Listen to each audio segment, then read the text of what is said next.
What's up, guys? Welcome back to another Weekend Adventure Rides how-to. I'm Kent, and today we're talking motorcycle oil.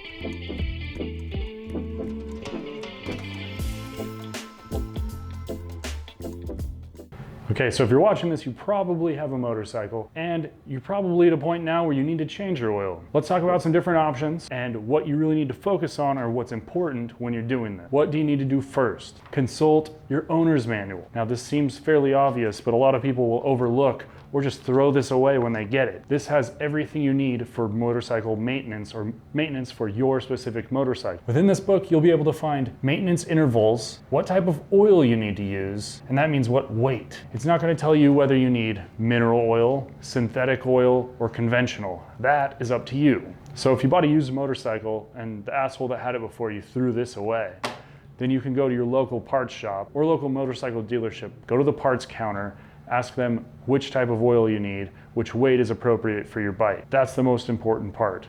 Get the correct weight. Second most important part, buy motorcycle oil. You cannot use automotive oil in your motorcycle. Your motorcycle engine, transmission, clutch assembly is all in there and being lubricated by your motorcycle oil. Automotive oil will not lubricate that correctly. That's enough about that. So you've picked out the weight and that you need motorcycle oil. The rest is kind of up to you. I ride a Suzuki. This is 10W40 conventional motor oil. This is one of the cheaper options for motorcycle oil. Standard conventional motor oil by Suzuki. This is Yamalube. This is the Yamaha version of this product. Probably exactly the same. You could use that in your 10W40 motorcycle. I've used both of those in my bike, really based on availability. At the time the Suzuki oil was sold out, I used the Yamaha Yamalube. It works just fine. I didn't notice a difference. When it's available, I prefer to use a full synthetic oil. This has a longer life within the bike, and to me, it just seems like a better quality product. It is more expensive.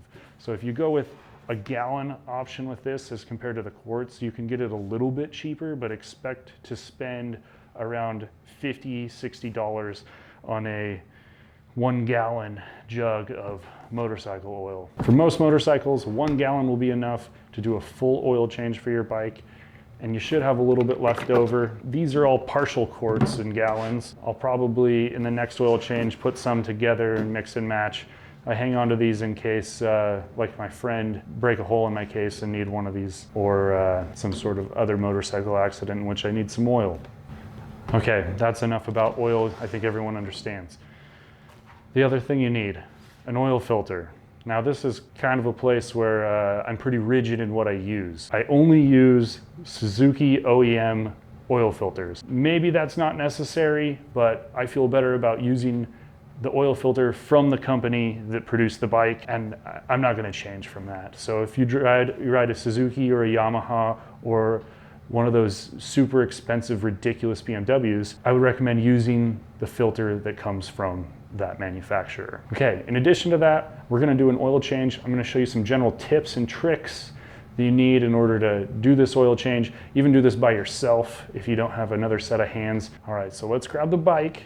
Let's bring it over. Let's start with an oil change. To get started, if you're like me and have an adventure bike, you're going to need to remove the skid plate first. So go ahead and put the bike up on a center stand, a bike stand, or you could even use the side stand if you must. And then you're going to remove the oil cap that will allow the oil to drain more freely when we remove the oil plug. Using a 17mm wrench in our case, we're going to remove that plug, and make sure you're using proper oil catching apparatus, such as an oil pan. In this case, this oil container that works really good. All right, don't lose your oil plug whenever you remove it from the bike. Now remove the oil filter. You can usually do this with your hands, but if you must, you can use a strap wrench and then drain that into the oil pan. Make sure you're not spilling any oil or getting any on the ground. Now, putting a new crush washer on the oil plug, you're gonna tighten that back up. I believe you are supposed to torque this to 14 foot-pounds.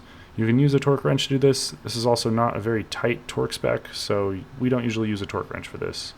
All right, now putting the new oil filter back on, go ahead and lubricate the O-ring at the front of the filter that mates up to the case and screw that back on. It's not necessary to pre-fill the oil filter because most of it would run out if we were to do that. So the oil filter tightens down to 17 foot-pounds. And again, we don't usually use a torque wrench for this. You can go ahead and tighten this down hand tight. It would be highly unusual for that to come loose. Okay, a big tip here. If you look at the oil viewing window, next to that oil viewing window will be a measurement in volume. So in our case, this is 2,400 milliliters. That number correlates with the amount of oil that is in just the case on the motorcycle. That means oil excluding what is in the oil filter. The oil filter takes an additional 400 milliliters. So what does this mean? If you were to do an oil change only and not replace the filter, you would refill the bike with 2,400 milliliters to take it right up to that full line. We're estimating that this bike will take 2,800 milliliters. Now, I wouldn't suggest putting the full 2,800 milliliters in at the first go. I would say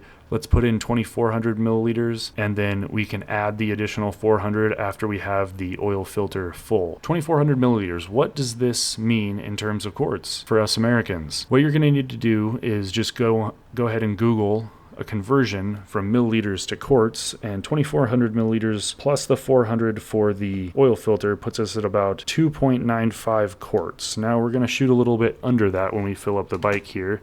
So using a funnel so you don't spill anything, we're going to go ahead and put in about 2 3/4 quarts. Go ahead and bring that oil level up to the full mark. Now go ahead and start the motorcycle. You'll see the oil level drop. Do not be alarmed here. That's just moving oil throughout the case and into the oil filter. So you can see here that the oil level is dropped down, and now that we've turned the bike off, the oil level is coming back up. Go ahead and refill that oil level up to the full line. While you're doing this, make sure that you're checking the oil level while the bike is perpendicular to the ground. That way you get an accurate measurement through the viewing window. So now that we've got the oil back up to the full line, we have finished up everything necessary to do this oil change other than replacing the skid plate. If you made it this far, you've probably successfully changed your oil. Good job.